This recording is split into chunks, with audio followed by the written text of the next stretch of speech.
Ah, green tea. Green tea is my thing. Where's my camera? There it is. Okay. Hello, everyone. Happy Tuesday. I'm Theresa Joy going live right now as a guest for Jordan here on his channel. We're going to wait a bit till we get some viewers, but if you don't know me yet, I've been asked to introduce myself again until you're really familiar with me. But I've been a journalist out in the field for a few years. I basically am out in the field the majority of the time, basically all of the time. I've gone to different cities and neighborhoods reporting on the things that Jordan reports on, and that's how we found each other. Everywhere from Buffalo in the lead crisis and gentrification and the mass incarceration, and gosh, where do I even, and it keeps going. Buffalo has a lot of problems that don't get seen by the media. I've gone a lot all over the United States, as much as I could do. This happened. I don't know, the Wi-Fi here all of a sudden is not working out of the blue after forever. After me living here for 6 years, I'm having problems going live. So if any of you know how, someone had said, make sure your Wi-Fi is strong. I'm not a Wi-Fi expert by any means. So if you guys, I'll read the comments. If anybody knows how I can, I don't know, fix this problem, ensure that my Wi-Fi is strong for these lives. Never had this problem before, but it's happening again. Hi, Roger. Are those Bernie glasses, Roger? Or are those just really cool glasses? By the way, I get my glasses today. Woo! After a month of waiting for my insurance to cover them, I shall be able to see again. So I won't be doing this anymore. Oh my gosh, you didn't get notified again.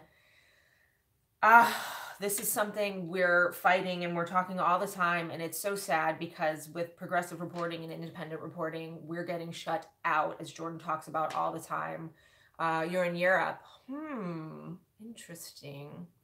It's Jupiter. Okay.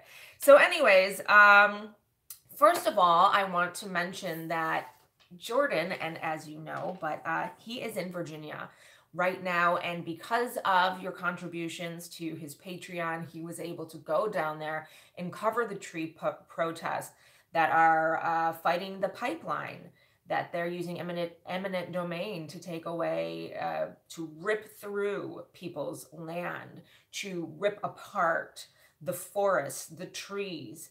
And this happened, I fought this in New York. This is happening all over the country. But because of your Patreon subscriptions, Jordan was able to go down there and cover it. You didn't get a notification either. Unbelievable. And the stream kept freezing. Wow.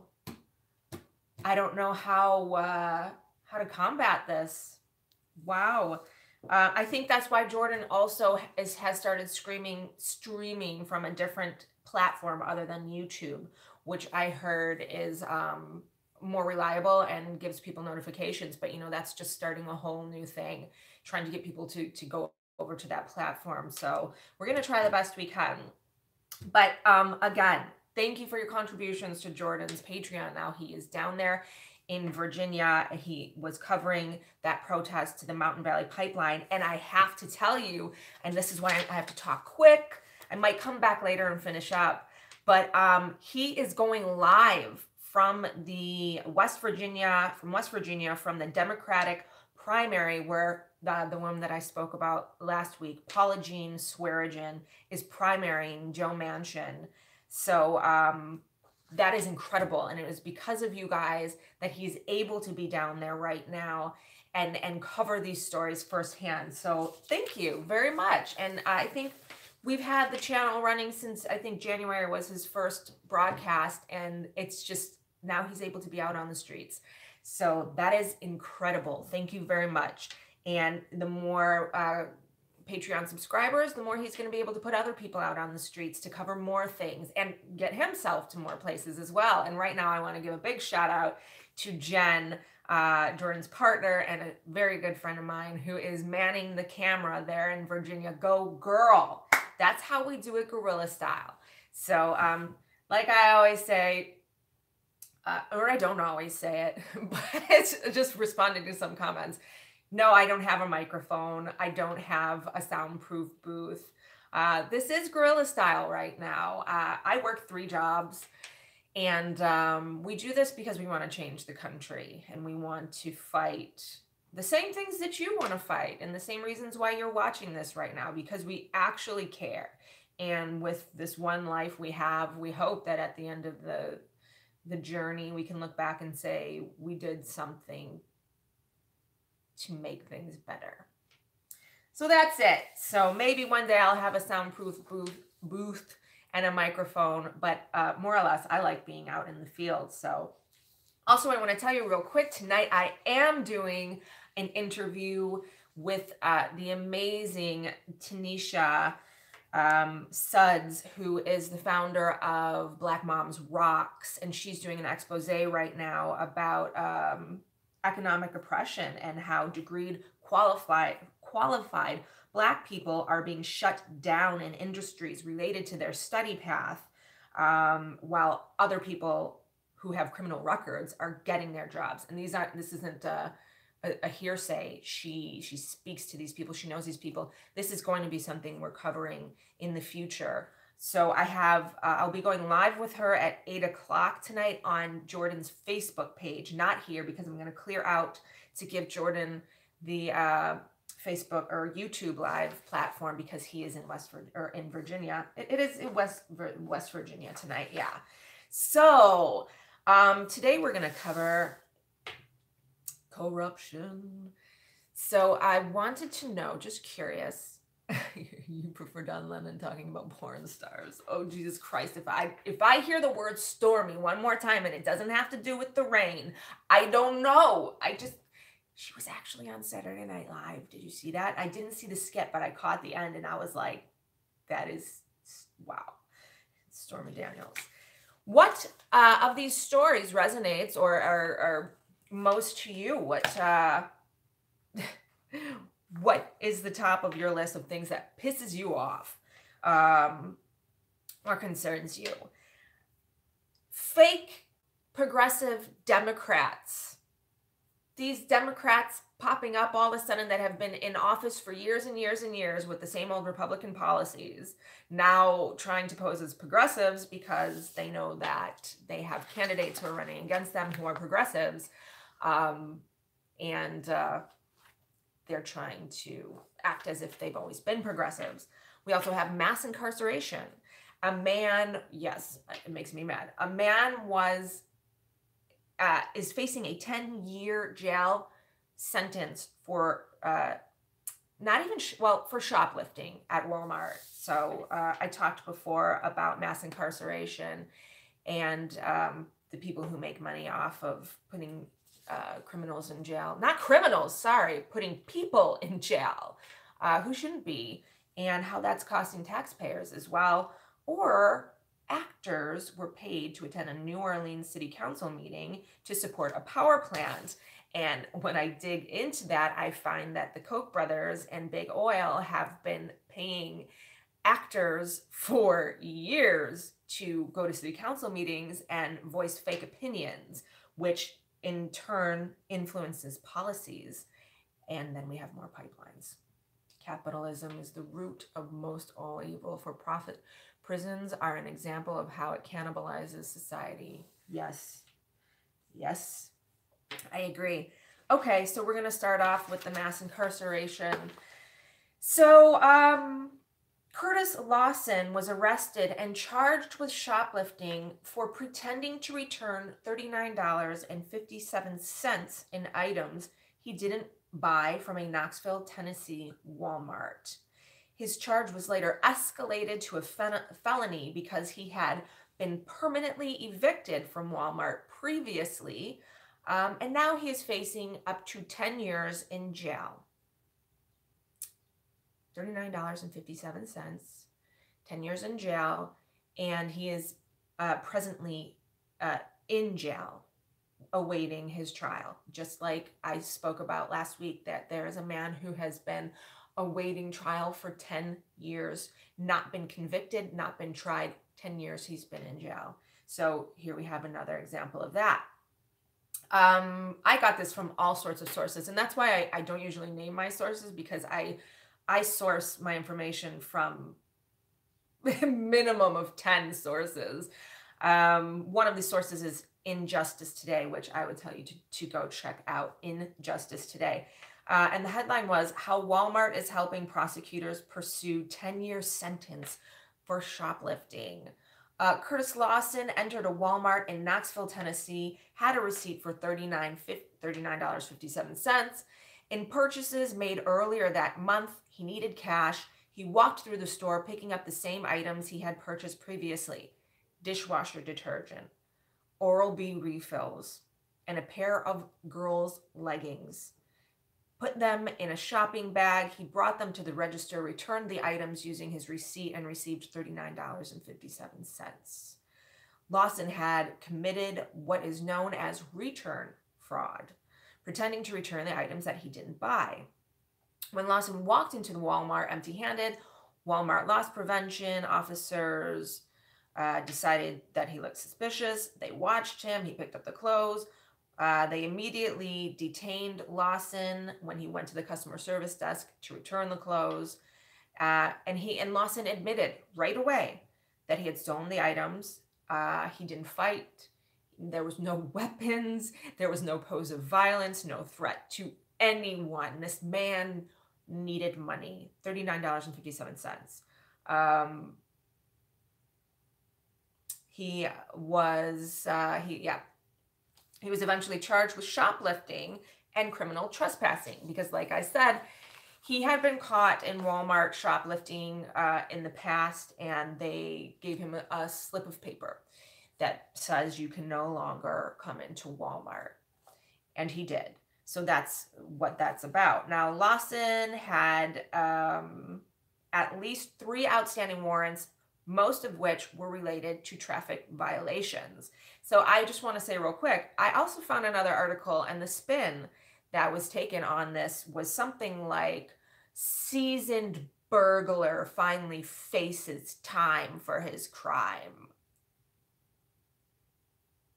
You know?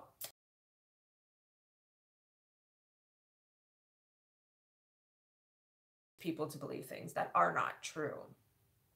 And then again, influences the policies of the country and who people vote for. So because of the outstanding warrants, Lawson's bail was set at $25,000 total, and he was immediately taken to jail, where he still is.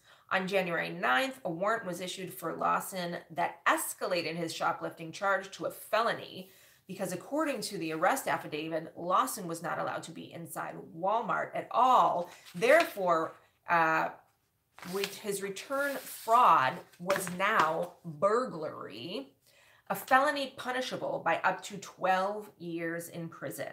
His bail was then raised to $5,000. Jordan says, tune in tonight as I cover the West Virginia Democratic primary in West Virginia. Awesome. Yes. Thank you guys again for sending him there and for your contributions to Patreon. Jordan is on the street because of you. So thank you. So back to the story. So he doesn't have enough money for bail, which I said in my stats in a story last week, that there are thousands of people every year who are in prison who cannot afford bail, and they sit there and they sit there, and the amount of money that it costs taxpayers for them to sit there is incredible. So back to the article, back to my research. In Tennessee, as in many states, shoplifting items under $1,000 is a misdemeanor. But in this past few years, the Knox County District Attorney's Office has been prosecuting people like Lawson under the burglary statute, which under Tennessee law is defined as unlawfully and knowingly entering a building without consent of the owner or committing theft, which I looked into it, and that is false because Walmart is a public area. It is a public facility, so that law really doesn't apply, but I guess they apply it. And we all know that politicians are paid off.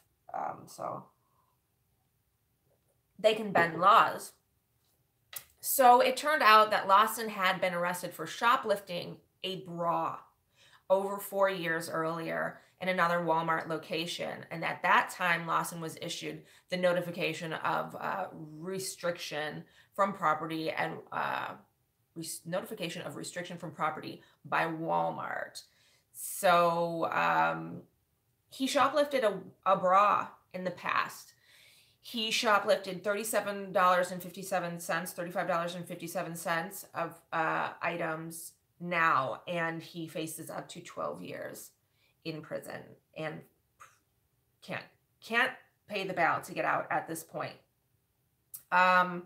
So Charm Allen, who is the Knox County District Attorney, vowed after a discussion to keep up charging shoplifters in this way, to be hard on shoplifters, that she will continue to charge them in this way. So looking at if they have a past offense, we can turn this into burglary. We can put them in jail for 12 years.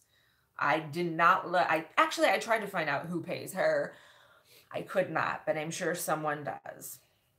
Across the country, more state legislators are increasing the penalties for multiple shoplifting offensive, a move that has been encouraged by the National Retail Federation, a trade group that lobbies on behalf of retail businesses. According to the trade publication Loss Prevention Media, legislation has become a primary tool in combating organized retail crime. So now they're calling a person who has a multiple offense of shoplifting in their lifetime organized retail crime. Wow. How about the crime of the big corporations and the politicians who rob the people blind, or the crime of the oil companies who pollute the water and kill people? But that's not a crime. That's, I don't know, a part of the economy. So yeah, this is increasing all over the country. Lawson was convicted of burglary in March. He's still waiting for his sentencing hearing, but because of the burglary charges, his options for parole and alternative sentences are limited. A representative from Knox County DA's office said that he is likely to receive the maximum sentence of 10 years. Unfreaking believable. Lawson's attorney and the public defender's office have noted that these felony prosecutions have increased since the 2014 election of the current Knoxville district attorney, Charm Allen. So I do want to look into Charm Allen and find out what is the motivation for this person to be doing this, because you know that there are dollar signs involved. In the meantime, it appears that the new law is being used to prosecute dangerous retail gangs and to penalize them. Dangerous retail gangs, she says. I love how they stage everything to be this big threat to Americans and the economy. Dangerous retail gangs, like bad hombres, and that the Mexicans are rapists, like anything to cause fear in Americans. And the Americans, or people in general, a lot of them are eating it up. I guess that's why Jerry Springer had such a big following, because I guess that's why Stormy Daniels is on Saturday Night Live. People like the drama. I don't know. People like to hate. I'm not really sure. Walmart controls 1/4 of all the food sales, 50 metro areas. I did not know that. Wow. It is very scary. And this sort of ties into my report later about do big corporations own the government? Yes, I would say so. So these are just some stats, and I mentioned this last week in my report about the man who has been in prison for 10 years and has not even gone to trial or been found guilty. The U.S. incarcerates more people per capita than any other nation in the world. More than 2.2 million people are behind bars in the United States. The average cost of housing an inmate is $20,000 to $30,000 a year and could be more. The price tag comes at direct expense of public money that could be used on public education, medical care, and public assistance. And one example of that was that California spent 2.5 times more money housing and feeding inmates than it did on educating students. Whew. Mass incarceration is not a result of high crime rates. The U.S. has, yes, the highest incarceration rate in the world, but because it imprisons more types of criminal offenders, including nonviolent offenders and drug offenders, and keeps them in prison longer. So this is another example of that. Time magazine said 25% of prisoners, that's 364,000 people at the time that this was written, are nonviolent, lower-level offenders that would be better served by alternatives to incarceration, such as treatment, community service, or probation. I absolutely agree with that.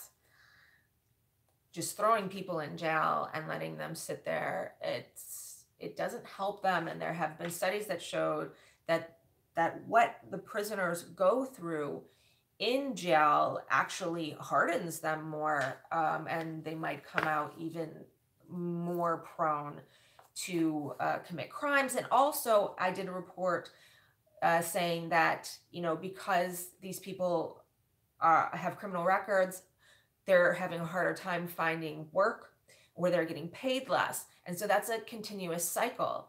Yeah, and it just keeps going. So let's just talk about how much money these politicians and the prison companies make off of these, putting people in jail. The largest private prisons in the USA donated more. Oh, I'm sorry. This is how the prisons control the policies in this country. This is why mass incarcerations are happening right now. The largest private prisons in the United States donated more than $10 million to political candidates in 1989. That was back in 1989. I'm sorry. Since 1989, they donated more than $10 million to politicians since 1989. In addition, $25 million spent on lobbying efforts. In the 2016 election cycle, private prisons gave a record of $1.6 million to candidates and parties outside spending groups. Geo Group, basically the largest private prison in the United States, gave $300,000 to super PACs backing various Republicans. Also, they gave a huge amount of money to Donald Trump. Their number one contributions go to Congressional Leadership Fund, Senate Leadership Fund, and the National Republican Congressional Committee. I feel like I had more. But okay, just yes. Then the answer is private prisons and the industrial prison complex is definitely paying politicians to do their bidding. And this is the reason why the amount of incarcerations in the United States is so high. And this is the reason why we have a man who stole a bra 4 years ago and stole $35 worth of products from Walmart this year, who is now facing 12 years in jail and who is currently in prison awaiting his trial, unable to afford his bail. So there we go. How do we change that? Number one, we spread awareness about it.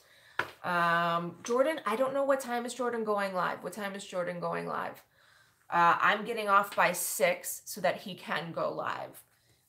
Also, again, I'll be going live at 8 o'clock with an interview on Facebook about how economic oppression and how qualified Black people are being shut out of industry jobs that they are clearly qualified for, and white people with criminal records are getting their jobs. But Jordan is going to go live. I'll be off by 6, and he'll be going live from West Virginia. So stay tuned. And again, thank you guys so much for contributing to Jordan's Patreon, and that is the reason why he was able to cover the protest in Virginia, protesting the tree protest, protesting the pipelines, and also why he's going to be there tonight going live in West Virginia with Paula Jean Swearigan. So that's all you. Thank you guys for doing that, for getting Jordan back out on the streets. That's amazing. That gives me hope, and he's on fire. Please watch the one video I watched today of Jordan. It says, I don't know if they changed the title. It was called Jordan's Rant or something of that nature. That is why I do what I do. That is why Jordan does what he does. And that is what Status Quo, his journalist team, will be. People who care about the environment and the other citizens of the country and want to fight this corruption and make a change in the world. So check that video out. Stay tuned for Jordan's live. I'll be live on Facebook at 8. And yes, thank you for subscribing. And we're going to get a lot of people out on the street doing exactly what Jordan does. And, you know, if you need your story or your situation to be heard, let us know. So on to the next. I wonder, I'm not going to have time for both. Blah, blah, blah. I got to go with it. I got to go with this one. I'll do the other one later, maybe. So this is, do you guys know Cynthia Nixon, who is running for governor of New York? Yes, Cynthia Nixon was actually the actress in Sex and the City, and she is on fire. So anyways, this is the story about just corporate shill Democrats pretending to be progressives now in this election cycle, which you're going to see a lot of. And in this circumstance, or this situation, it is Governor Cuomo, who is for years has held beliefs and has passed or denied policies in a very Republican manner. And all of a sudden, Cynthia Nixon comes along, and she's very progressive, and she's pushing very hard, and people are responding to her. They love her. All of a sudden, Governor Cuomo's changing all his policies as if that was all his idea. I mean, years and years he has been governor and held fast to his policies that he supported and the policies that he did not pass. And all of a sudden, because there's this progressive who's really gaining momentum against him in the fight for governor, he's changing all his policies. Well, bullshit. I'm sorry. I need some tea. Governor Cuomo. I love New York. I am from Buffalo, New York. And I have been fighting in Buffalo for years and years, all of Cuomo's bullshit policies. And I know people who are suffering firsthand, who are sick and dying from his bullshit policies. So I'm sorry, Governor Cuomo. I'm not buying it. Okay, so the article is one of the articles of, again, I source minimal 10. I say that I probably sourced more like 20 articles. What's pulling Governor Cuomo left? Could it be the Cynthia effect? And that's what they're calling it, the Cynthia effect. On March 20th, Cynthia Nixon announced her candidacy for governor of New York. By mid-April, she had secured the endorsement of the Progressive Working Families Party, which had previously backed Cuomo. Oh, yes, guys, share. Cuomo talks, it disappeared. Wow. Okay. So this is from the article. Ever since her emergence, the governor has seemed, how to say, terrified out of his bomber jacket, and has been moving to establish New York as a liberal paradise of a certain kind of voter's imagination, the kind of voter who would vote for Cynthia Nixon. Her supporters have described the governor's increasing shift leftward as the Cynthia effect.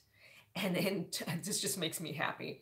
An interpretation of recent events, his allies adamantly deny. So this is Abby Fashauer, the spokeswoman for Cuomo, who is saying that he has been a progressive for years and years. So she responded, because this is all over right now, the Cynthia effect. She has responded, the governor's long record of progressive accomplishment is irrefutable.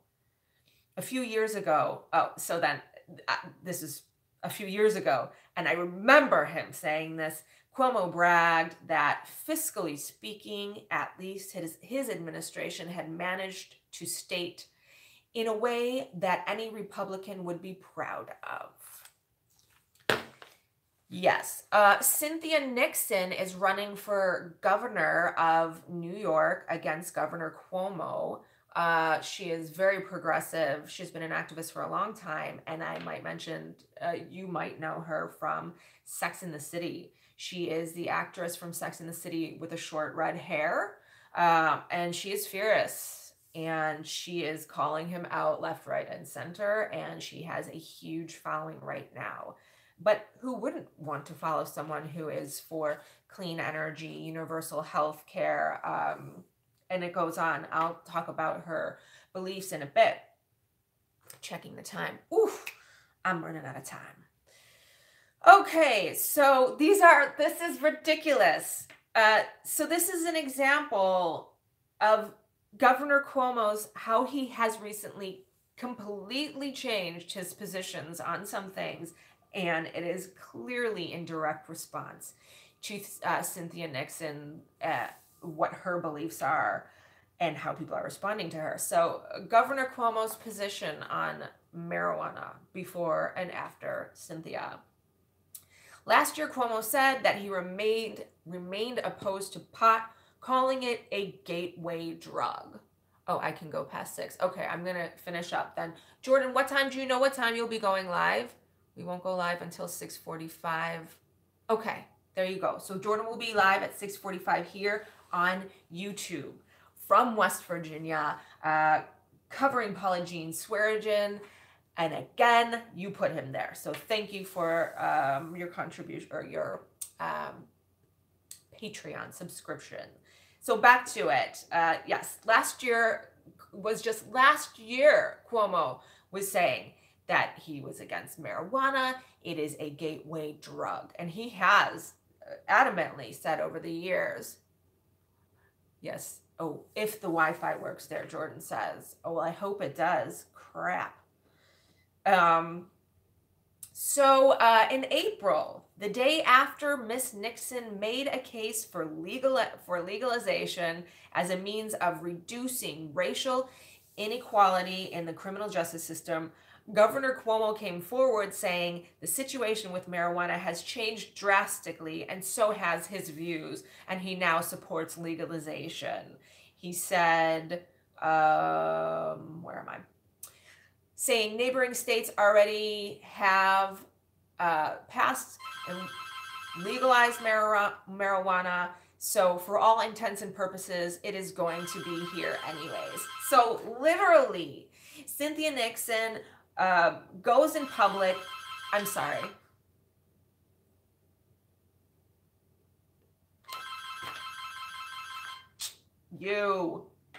I will unplug that next time.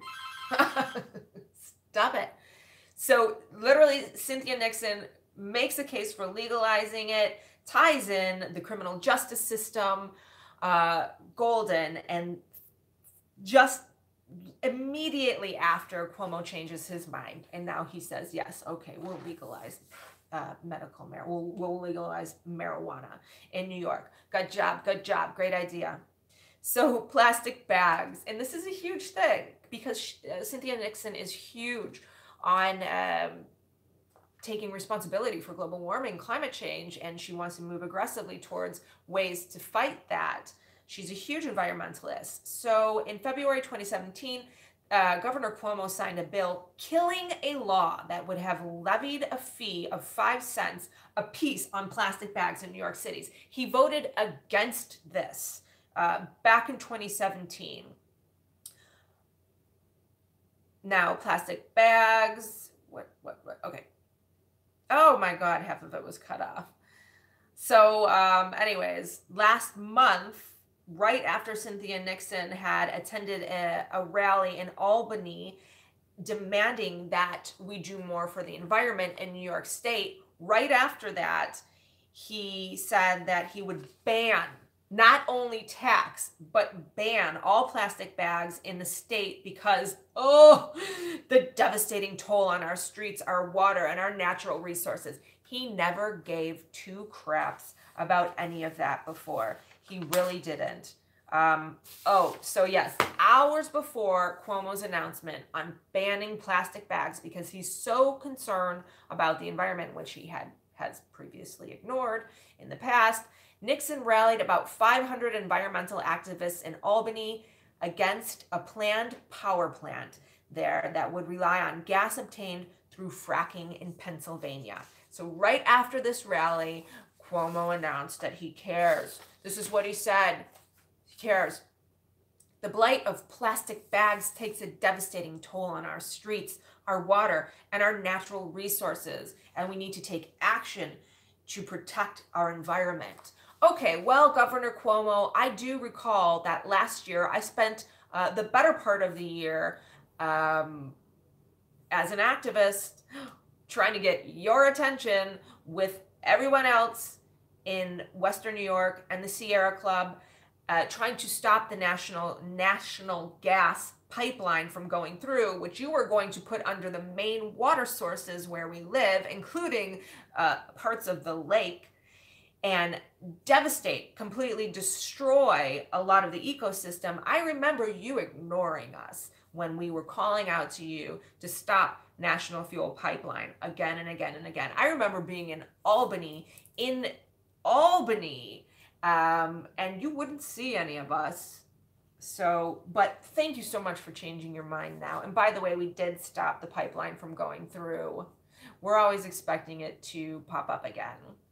Which ties into my other story about people who are paid by oil and gas industry to show up at city council meetings or have rallies, because that did happen. I was there. I actually have it on tape. So back to what policies has he changed his mind on miraculously, because he is such a progressive man, Cuomo. The New York City Housing Authority. So March 20th, Cynthia Nixon held her first campaign event in Brownsville, Brooklyn, which has the highest concentration of public housing in the country, which she spoke about. Following that, Cuomo made a series of trips to complexes run by the New York City Housing Authority, where he has hardly been a regular presence in the past, declaring the conditions disgraceful and proclaiming that he wanted to expose the problem. By early April, he had declared a state of emergency, ordered an independent monitor to oversee and speed up repairs, and pledged $550 million. Some portion of the money having been previously promised but not released. This is a direct result of a progressive candidate lighting a fire under a corporate shill's ass. So guys, things are moving in a very good direction, and I have a lot of hope. And if you live in the New York area, please, or if you know people, please let them know about Cynthia Nixon. Cuomo is just another paid off Democrat in Republicans' clothes. He needs to go. But I'm very happy he's doing this all now, but it's a little, what is it? Too little, too late. So another thing, for 7 years, an alliance in the state Senate between Republicans and a group of Democrats, known as the Independent Democratic Conference, has impeded passage of certain forms of progressive legislation. So Democrats are working with Republicans, and they're basically doing everything that they can do to prevent policies that will help the people from being passed. This has been going on for 7 years. So Cynthia Nixon spoke out about this, and she said that she found it very problematic. In early April, at the insistence of the governor, the partnership, so this is how Cuomo dissolved the partnership in early April. So Cynthia Nixon had been talking about this, had been bringing attention to it, and Cuomo reacted by dissolving it. After 7 years, he decides now's a good time to dissolve the partnership. He announced the new arrangement, Democrats with Democrats at the Manhattan News Conference. So Cynthia Nixon didn't buy it. Nixon released a statement criticizing the incumbent governor's past reluctance to settle the intra-party dispute. Nixon said, "If you set your own house on fire and watched it burn for 8 years, finally turning on the hose doesn't make you a hero." I don't know what the snapping thing is. It's clapping. I love it when these politicians are called out. But I hope she gets elected. One more thing, voting rights to the disenfranchised. Previous efforts to restore voting rights to felons on parole have been denied by Cuomo. Cynthia Nixon has made criminal justice reform a central plank in her campaign. I'm back. Sorry. Shut off. On April 18th, the governor announced that he intended to restore voting rights to felons on parole, potentially creating 35,000 new voters in New York State. According to state figures, roughly 36,000 people in New York State cannot vote for this reason. Almost half, or 48%, of those disenfranchised are African Americans. Nationwide, more than 6 million Americans can't vote because of a felon disenfranchisement. Okay, I thought I got cut off. Nationwide, more than 6 million Americans can't vote because of a felon disenfranchisement laws. Florida is considering a ballot initiative in 2018 to restore voting rights to 1.5 million ex-felons. So there you go. It's the Cynthia effect. It's the progressive effect. We are making changes. We are. Lastly, teacher evaluations. For a long time, one of the signature elements of Mr. Cuomo's education reform agenda has been tying teacher evaluations to the test scores students receive on state exams. In April, Cynthia Nixon called for a repeal of the evaluation system. On April 26, the governor announced that he was on board with legislation that would entirely disentangle test scores from teachers' assessments. The announcement came immediately after Cynthia Nixon's call for the repeal. As Cynthia Nixon says, for 8 years, Cuomo governed like a Republican, handing control of our state to his oligarch donors and the party of Trump. Now he's scared of communities all across New York who want to replace him with a real Democrat. She said in a statement, adding, voter suppression in New York should have ended 8 years ago. It's funny, my reaction to that statement when I heard her say a real Democrat. I reacted badly inside to that, and it's because Democrats have made such a bad name for themselves that even the word Democrat, it feels dirty. It feels like corporate politicians. So I would have rather, she said progressive, but hopefully, I mean, I don't know what you guys, I went to a convention, gosh, where were we? Was that Chicago? Bernie Sanders, Party for the People, where they want to start a new party, the Party for the People, so to go outside of the Democratic Party. Now, I believe they no longer are asking Bernie to run for that, but it still exists. What do you think about that? Do you think that we can repair the Democratic Party, or do you think we need to go outside of it and start a whole different party, a Party for the People?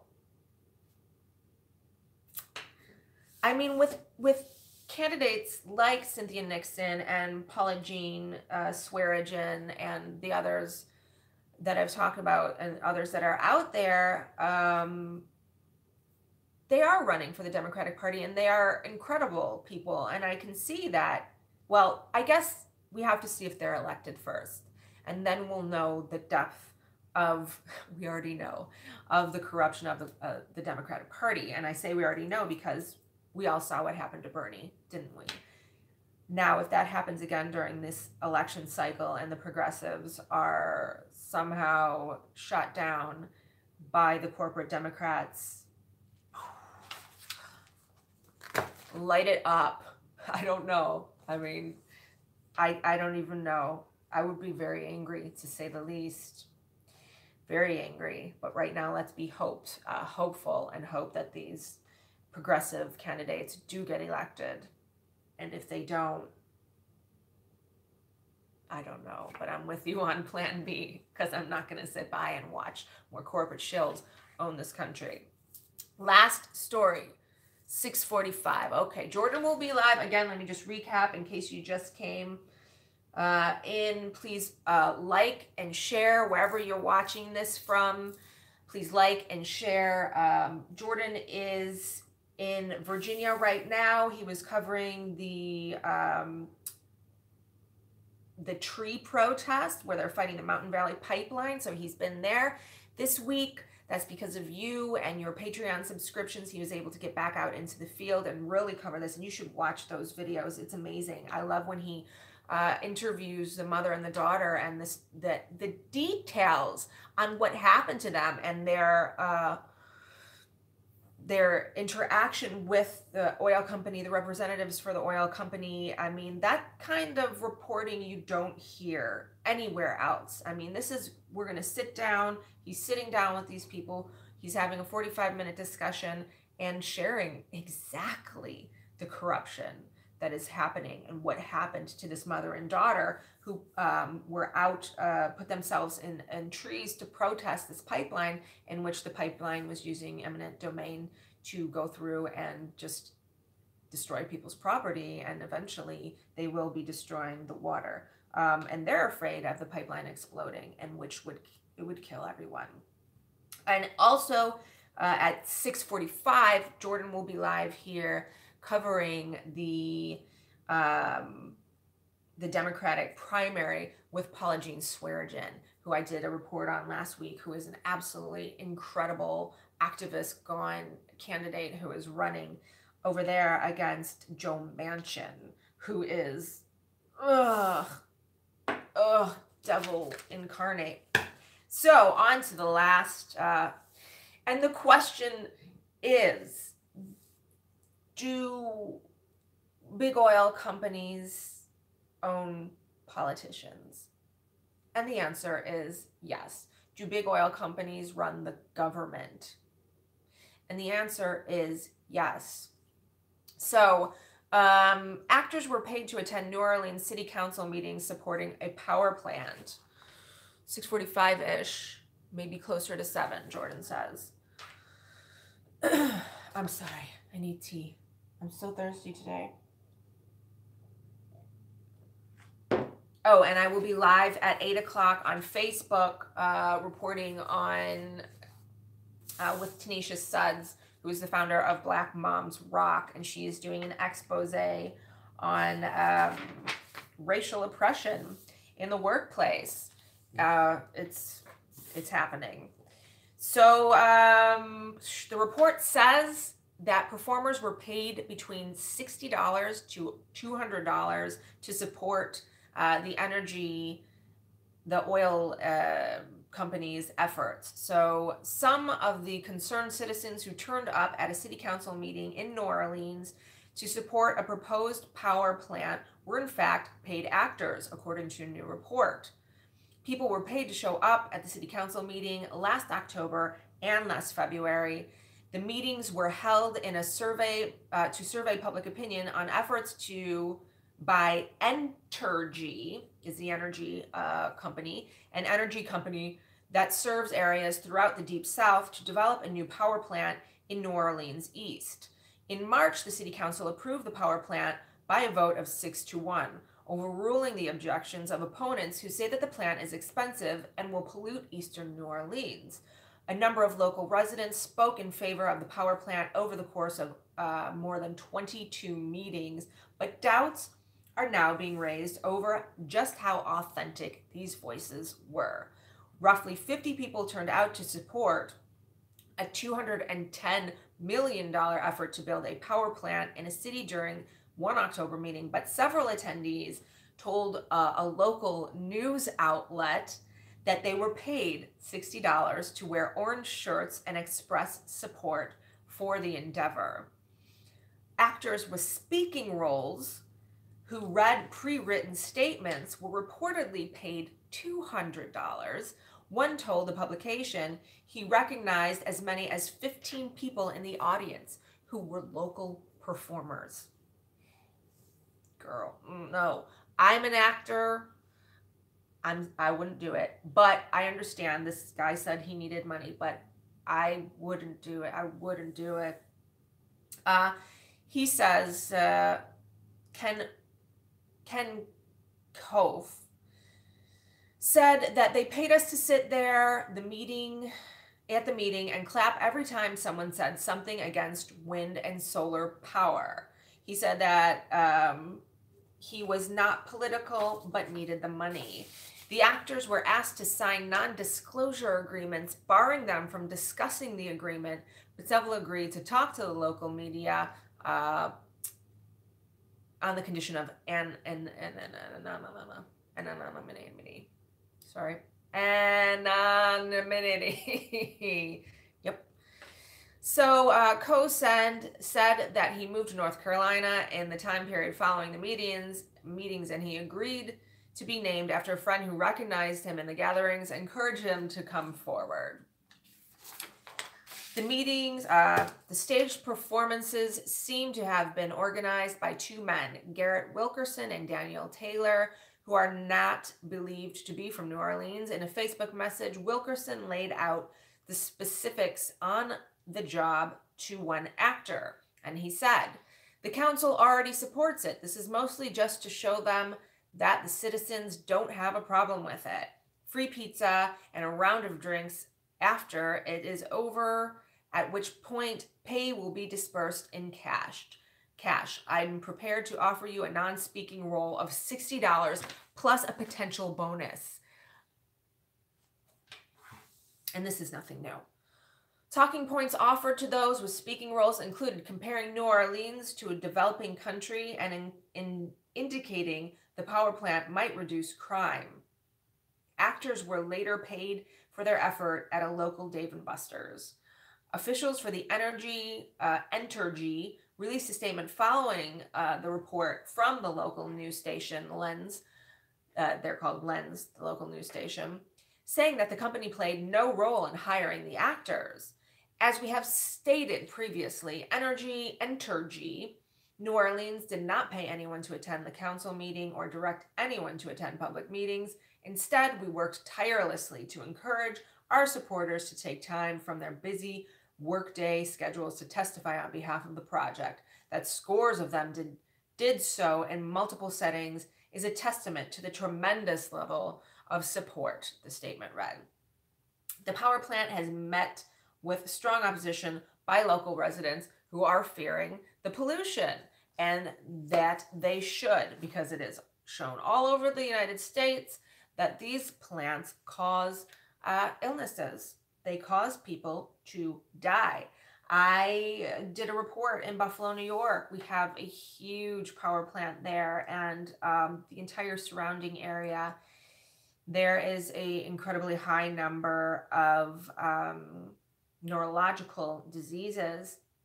And I interviewed a woman whose sister is in her late 20s, and she wears a diaper, she can't speak. The only thing she does is make a sound like a siren. That's her life. And this is happening all over that neighborhood. There are so many other residents of that neighborhood who are suffering from neurological diseases, and that's a direct result of the power plant that they are literally in eyesight from. So yes, I believe that they shouldn't build this power plant, and the citizens are very, very, they definitely should be fighting it. So the councilwoman, Stacey Heed, the lone The lone dissenting vote against the power plant called the prospect of paid actors mortal reprehensible. I think it had a phenomenal impact on the public opinion, she says. It is unclear whether hiring the actors would constitute a violation of law. Two coalitions, the Deep South Center for Environmental Justice and the Sierra Club, have asked New Orleans City Council to investigate and take legal actions, but as of this moment, they are not. So how common is this, is the question, and it is very common. A report revealed 15 of 21 Energy Citizens pro-fossil fuel rallies and events staged to look like grassroots efforts by everyday citizens were actually planned by oil and industry lobbyists. So Energy Citizens is a pro-fossil fuel group. The cats are fighting. And they were investigated, and it was revealed that 15 of 21 of their rallies were paid for and organized by the company themselves. Thus, they were fake. This was a huge one. This was back in 2010. Koch-funded oil rally calls global warming a hoax, dismisses oil spill, and attacks Democrats. Roll it all up into one ball. The Koch brothers. Yes, they paid for multiple rallies across the United States in 2010 and as well as the year before. So beginning in September, the oil industry launched a national astroturfing effort. So that's what they call it when they pay actors to show up for these rallies. They call it astroturfing. National astroturfing effort called Rally for Jobs. So they posed this as a rally for jobs, but it was actually a pro-fossil fuel anti-Democrat rally. The events, which are being held across the nation, are backed by right-wing billionaire brothers Koch, Charles and David Koch. They launched a nearly identical pro-oil campaign in the summer of 2009 that was eventually investigated and revealed to be paid attendees and actors. Think Progress attended one of the rallies in Canton, Ohio. What was billed as an organic grassroots job rally quickly descended into attacks on the three things that Koch brothers most oppose: global warming, oil safety regulations, and Democrats. Global warming. So one of the speakers, Sergeant Dennis Bartow, called global warming a hoax. He was joined by Karen Wright, CEO of the gas company Ariel Corporation, who ridiculed climate change as a questionable science and referred to the pollutants as so-called carbon dioxide emissions. Wright went on to rail against so-called green jobs, that they were dubious and phony, and Americans eat it up and spit it out as if it is the gospel. Not you and I, clearly. Of the approximately 400 people who showed up for the rally, most arrived in 4 buses that were paid for and organized by oil and gas companies. Think Progress caught up with one of the attendees who confirmed that Marathon Petroleum arranged a bus bringing over 50 of its employees to the rally. Others said that they were paid to attend. So like I said, I was fighting the national fuel pipeline going through Western New York last year, and I attended, they had 3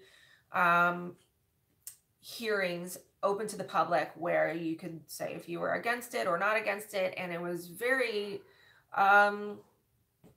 it was sad. A lot of people who showed up were concerned that these pipelines would make them sick, but a lot of the people who showed up had family members who already were sick from the existing pipelines that are already going through New York and from the generators that put out benzene. I talked about this before. There was a man who went up there with the story about his wife who died from a rare form of cancer caused by benzene. And there was a nurse from, we have one of the biggest cancer hospitals in the United States there. My sister went there recently for breast cancer. My uncle went there, who just died of a different form of cancer. Anyways, a nurse from there had come out to say that she deals with people every day, elderly people and children who have rare forms of cancer that she believes to be linked to the pipelines and the benzene that's coming out of them. And that's just one effect, right? Because when the pipelines start leaking into waterways, we have something all new, a whole new problem. And when they explode, people definitely die.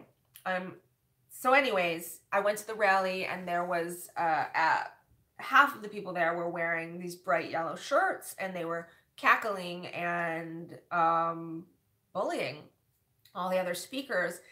And it got to the point where people were being called to speak, and they said no, they would not speak. And the woman in front of me turned around. She was an elderly woman whose husband had passed away, and she had tears in her eyes, and she says, I can't do it. I can't do it. I don't want to. And she looked up behind me at the group of workers there with their yellow shirts on, and that's why she wouldn't speak, because she was being bullied. And now I look back on it, and I wonder how many of those people were paid. I'm not sure. So let's just take a look at Open Secrets and see how much the oil and gas contributed to politicians. So that got cut off. 2016 contributions, over $6 million to campaigns, and over $9 million in lobbying in 2017, the majority going to the National Republican Senatorial Committee. 2016 election cycle, oil and gas companies contributed over $11 million. Lobbying, over $9 million in 2016, over $10 million in 2015, with the highest recipients being National Republican Senatorial Committee, National Republican Congressional Committee, and Mike Pompeo. But 20, did I say that one? My cats are off the wall today. So to close it out, I wanted to reference something that Bernie Sanders had on his website about the Koch brothers. If you are not familiar with them, who are they? What do they stand for? Why don't we like the Koch brothers? Bernie Sanders, here are just a few excerpts of the Libertarian Party platform David Koch ran. So these were, this was some of the Koch brothers' beliefs. And thank you, Snoopy, and what they were running, what they are pushing in our country today. And I want to mention real quick too, I was doing some work on the Bears Ears and Grand Staircase Escalante. I was doing a lot of research and investigating on that, and I found out that there was the main group pushing the reduction of the national parks was funded by the Koch brothers. Bottom line, is funded by the Koch brothers. It's pretty absurd. And again, they are posing as a grassroots group. They are posing as a group that is based out of the Bears Ears area. And I think it's called, the website is called Rescind Bears Ears, and their campaign is Rescind Bears Ears. And they're featuring a lot of the Native American residents who live there, who are saying they don't want Bears Ears to be a national park. They want the reduction of Bears Ears. And they're posing as this grassroots group. But after I did digging, I found out that they are, in fact, funded by the Koch brothers, because the Koch brothers have so much invested in oil and gas and fossil fuels in the world. So, yeah.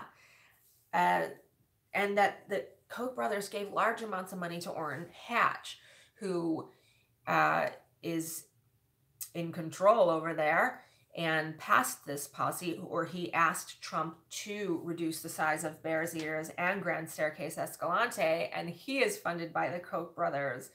So again, they were posing as this grassroots group. They're definitely swaying the opinion of the public by saying that by being a national monument, it impinges on Native American rights, but other things as well. But they're actually funded by the Koch brothers. So the Koch brothers have a hand in everything in this country. This is the Koch brothers, basically their platform, some of the things. We favor the abolition of Medicare and Medicaid programs. We oppose any compulsory insurance or tax support plan to provide health services, including those which finance abortion services. We also favor the deregulation of the medical insurance industry. We oppose all personal and corporate income tax, including capital gains. We support the eventual repeal of taxation, and that in turn goes to, as in interim measures, all criminal and civil sanctions against tax evasions should be terminated immediately. Yes, yes, Koch brothers, definitely. Any huge corporations who have been convicted of tax evasions, you should just let them off. Great, great. We support the repeal of all law which impedes the ability of any person to find employment, such as minimum wage laws. We support am I saying this right? Abolition. We support the abolition of the Environmental Protection Agency. We support abolition of Department of Energy. We specifically oppose laws requiring any individual to buy or use so-called self-protection equipment such as safety belts, airbags, and crash helmets. What are they talking about, though? We specifically oppose laws requiring people to use safety belts, airbags, and crash helmets? We advocate the abolition of the Food and Drug Administration. We support an end to all subsidies for childbearing built into our present laws, including all welfare plans and provision to tax-supported services for children.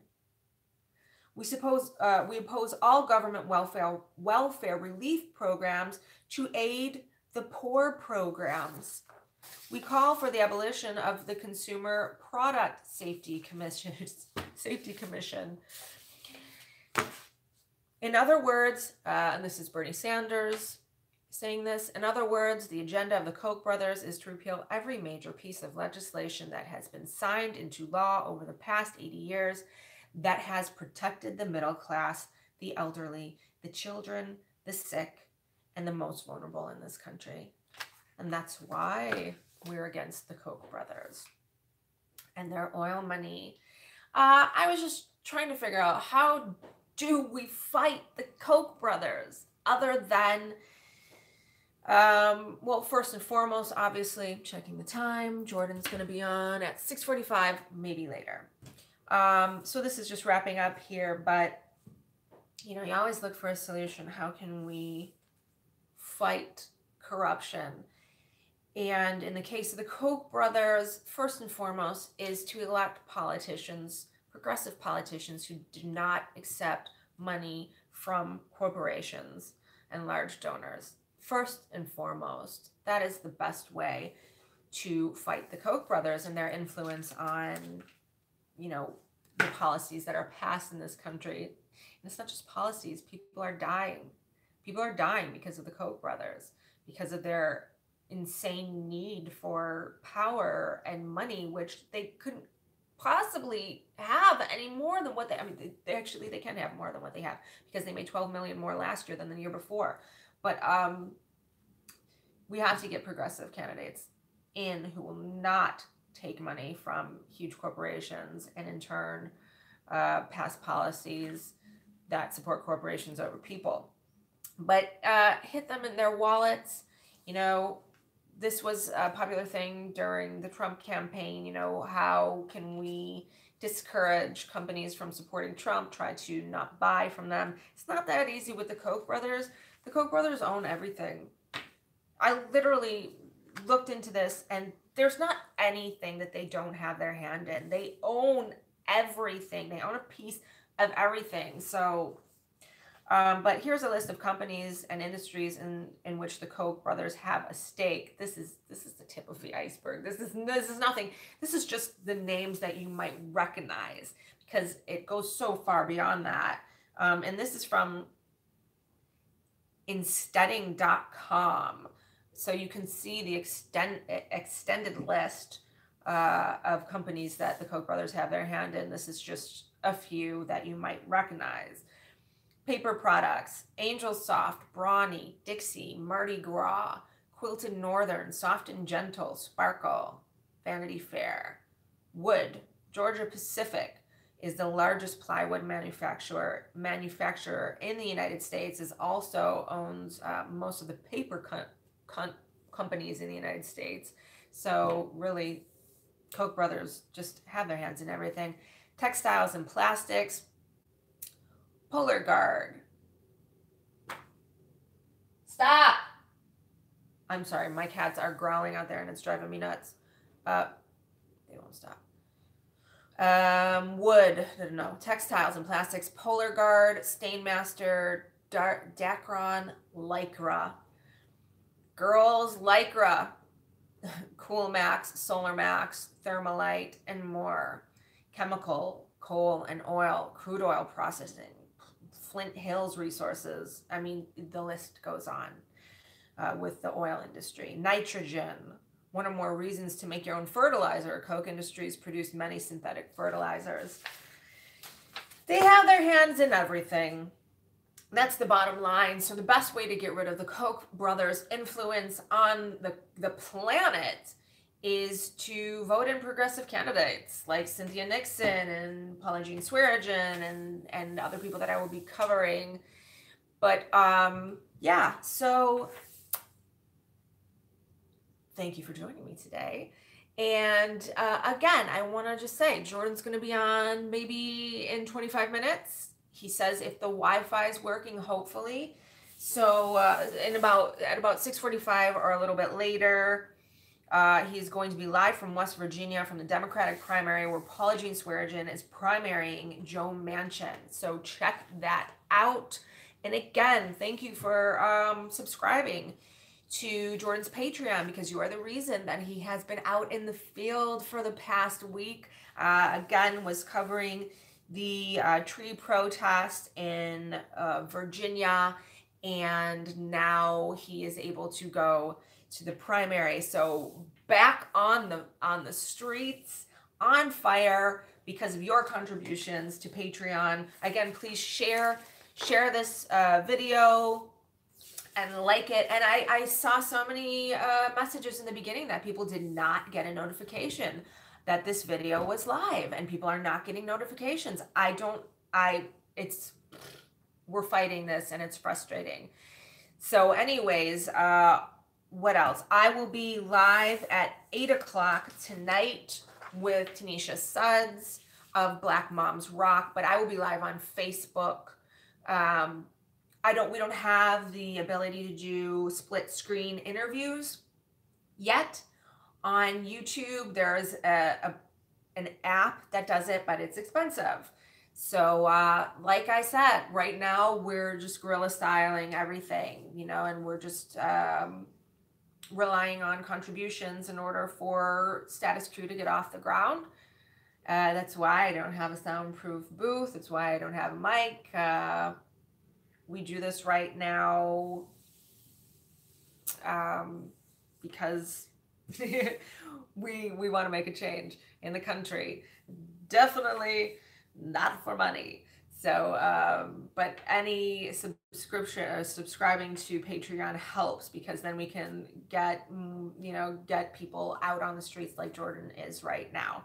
So check me out at 8 o'clock. I will be doing an interview with Tanisha Suds about the oppression, economic oppression of Black people and being super qualified for jobs and not getting them, as white people are taking those jobs, and sometimes people with criminal records. And, you know, Tanisha has very specific stories because she is trying to do an expose on this and just blow it out of the water because this has to stop. So anyways, thank you so much for joining today. Stay tuned for Jordan at 6:45. Like, share, check out the Patreon. Thank you if you have. Thank you for your support, and the future is bright. We are motivated and ready to go and do more reporting out on the streets like Jordan is today, and especially with the elections coming up, we're going to,